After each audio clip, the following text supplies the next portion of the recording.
It wasn't a scandal caught on camera. It was buried in a spreadsheet. One that quietly erased hundreds of millions of dollars meant to protect survivors of abuse, help kids off the streets, and keep small-town police departments alive. No breaking news, no flashing headlines, just silence. But that silence is exactly what made it so dangerous. Because while Congress was shouting about immigration and border walls, something far more destructive was happening behind closed doors at the Department of Justice. Jamie Raskin saw it first. He stood in the middle of a heated congressional session, holding documents that most lawmakers hadn't even read. Just terminated hundreds of millions of dollars in grants to groups working in all of our communities, cutting funds for state, local, and county law enforcement, cutting funds for opioid addiction treatment programs, cutting funds for crime prevention programs, cutting funds to support victims of rape and sexual assault. And this move is baffling. These are grants that support our local police in solving violent crime. They help survivors of abuse and sexual assault navigate the legal system. They provide drug addiction treatment services and overdose prevention services. They're working with young people. I'm going to submit some documents for the record, Mr. Chairman, that will help spell this out. Here's an article entitled "Trump Delivers Massive Blow to Youth Justice Programs." Objection. April 29th. Here is a letter that we all received from the Conference of Chief Justices in the state courts administration expressing deep concerns about the termination of Department of Justice grants to our communities. And I also ask unanimous consent to enter the record a letter dated April 25 from the Council of State Governments Justice Center to express profound concerns and strong opposition to the termination of Department of Justice grants totaling hundreds of millions of dollars. I raise this because, thank you, Mr. Chairman. I raise it because, some of our colleagues, they've been quite inscrutable in their reaction to what we've been talking about tonight. Sometimes it seems like I'm in a Quaker meeting house or a mega mime troupe or something, because I'm trying to read people's facial expressions and their body language to see how they're reacting. But a lot of what we've been voting on are constitutional principles like due process and free speech and birthright citizenship. But this is something that really should unify all of us. And I want to warn all of my colleagues, Democrat and Republican, that there will be danger back home if you do not vote to restore these grants that have just been categorically cut. I've been so upset about it after I've spoken to some law enforcement from my state that I tried to track down where did this come from. And it didn't come from the House of Representatives. There was nobody pushing it here. As far as I can tell, it didn't come from anybody in the Senate. Nobody in the executive branch is identified with it except for someone who works for DOJ, and I see a picture of him in a bow tie. The name is Tarak Makicha. And Tarak Makicha is the author of the Excel spreadsheet that destroyed hundreds of these grants to local law enforcement in our communities, to local victims and survivors groups in our communities, to anti-gang efforts, to juvenile assistance work, and so on. And so I was just able to look Tarak Makicha up online, and this is a DOJ employee. The bio on this employee's website goes back basically to Tesla from 2017 to 2019. They worked at Tesla in various roles, including head of strategic planning, Tesla Energy, chief of staff, North America sales and delivery, and global finance lead, working capital and supply chain. Most recently, they've been the vice president of finance and operations at SkySafe since 2022. They attended the University of Texas and so on. Well, look, this person has essentially dismantled a lot of the infrastructure of funding to combat crime and violence and to assist victims in all of our districts. And so this amendment is simple. I don't know that any member of this committee or Congress would be saying if this person had not simply wiped out all of this funding, we should be wiping out that funding. But this person did it.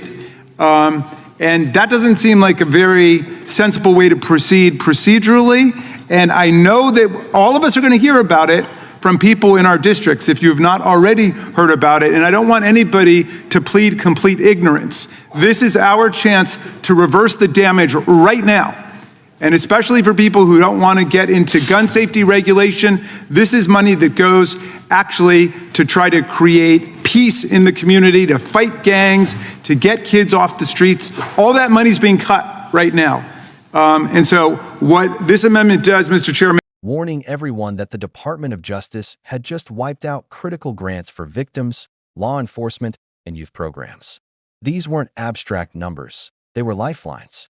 Real people, real communities, real safety on the line. That he listed the programs one by one. Funds for survivors of sexual assault, gone. Grants for addiction recovery and overdose prevention, gone. Support for youth outreach, anti-gang efforts, and rural policing, gone. And all of it happened without a single vote, without any debate, and without public notice. No one approved it. No one even knew it was coming. Raskin was baffled, furious. He held up the reports, pointing to letters from chief justices and state courts begging Congress to intervene. One letter described it as a massive blow to justice. Another called it a catastrophic loss of protection for victims. Yet inside the chamber, his colleagues sat silent. Some didn't even look up. And that's when Raskin said something that sent chills through the room. There will be danger back home if we don't fix this. But how did this happen? How could a move that gutted hundreds of millions in public safety funding slip through the cracks of Congress, the Senate, and the Department of Justice itself? The answer came buried inside one name, a name most Americans had never heard before: Tarak Makita. Raskin traced the decision to this one DOJ official, a bureaucrat who authored the Excel spreadsheet that triggered the cuts. A man with no criminal justice background, no history in community safety programs, but somehow total control over the fate of hundreds of local initiatives. Who was he? Raskin pulled up his background. It read less like a DOJ resume and more like a Silicon Valley profile. Makita had worked at Tesla, yes, Tesla, in financial planning and operations. Later, he joined a private defense tech company as a vice president. His expertise wasn't law, justice, or community safety. It was finance, spreadsheets, and budget restructuring. So how did someone with a corporate finance past end up dismantling programs that helped crime victims and supported rural police? That question lingered like smoke. Because when Raskin dug deeper, he found the trail led straight into the DOJ's leadership structure, a structure that, over the past few years, had been quietly transformed. At the top of that structure was a name every Washington insider knew: Pam Bondi. Bondi, once a powerful political figure and later a senior figure within the DOJ, had long pushed for what she called fiscal discipline, a rebranding of budget cuts framed as efficiency. But to critics like Raskin, those efficiencies looked more like sabotage. Under her leadership, long before this latest scandal, the DOJ had started pulling back from community programs and redirecting resources toward more centralized, politically driven priorities. Back in 2017, the department's Civil Rights Division was gutted. In 2020, oversight programs for police accountability were quietly defunded.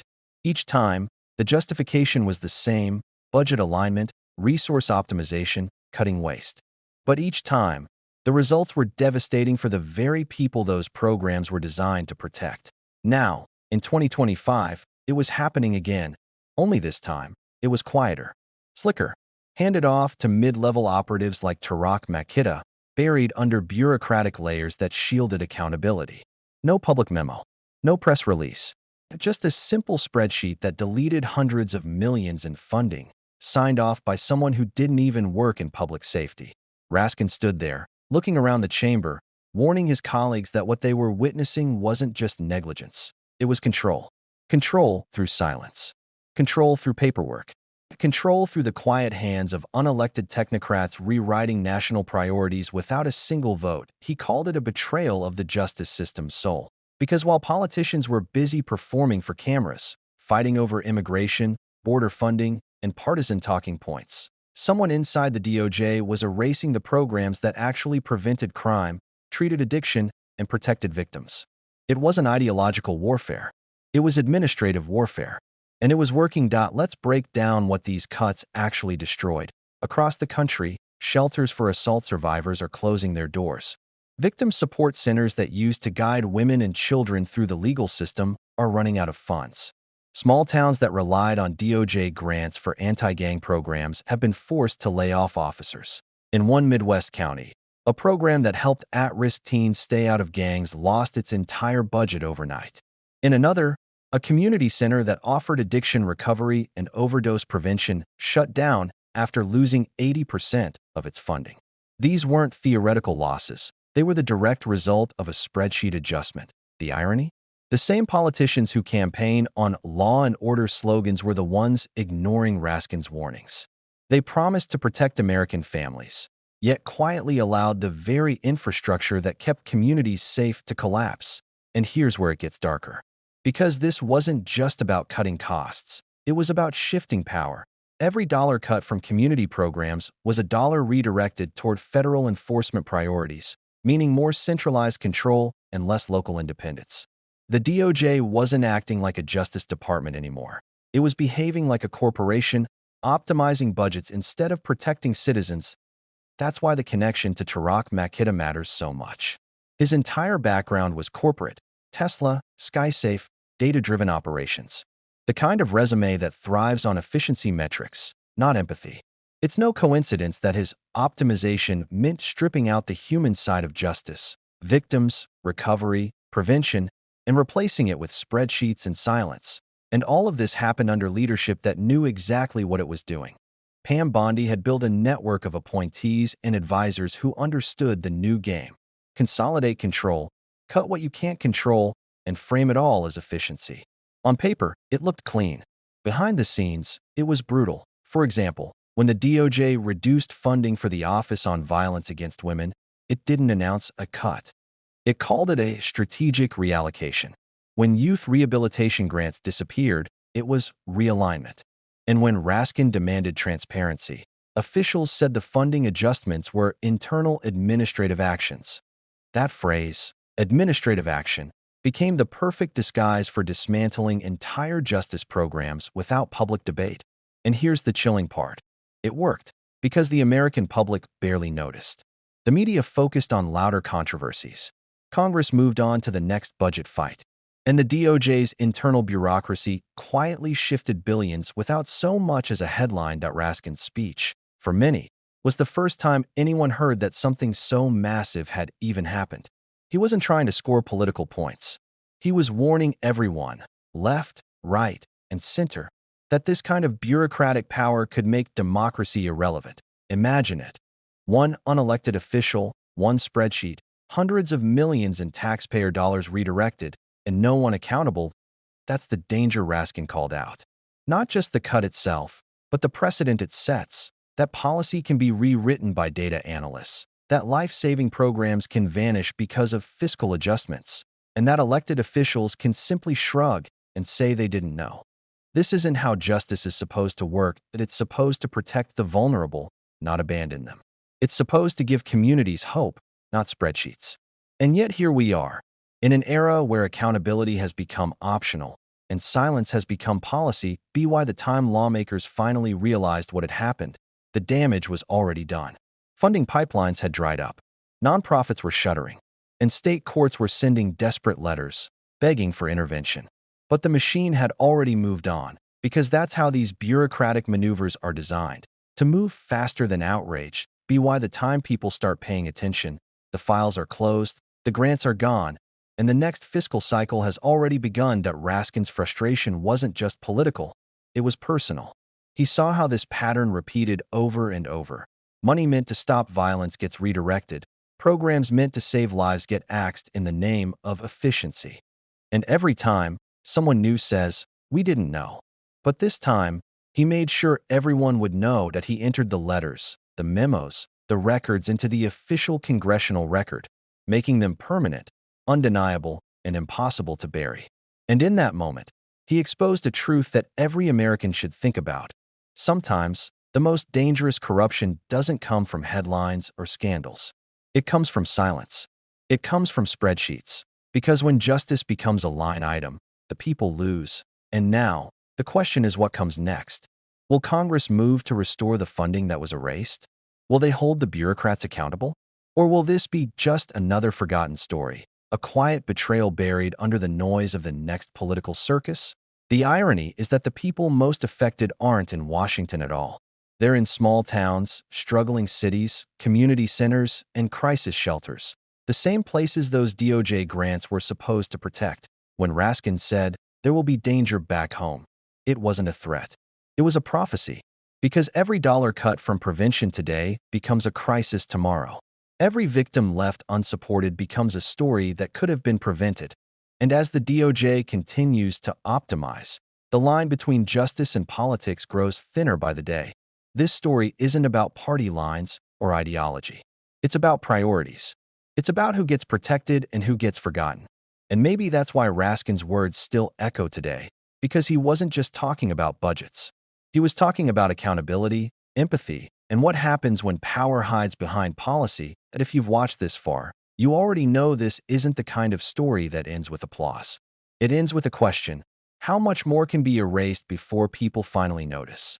If you believe communities deserve protection, not politics, make sure this story doesn't disappear. Share this video. Comment below what justice means in your neighborhood. And don't forget to subscribe and hit the like button, because the more people who know, the harder it becomes for silence to win.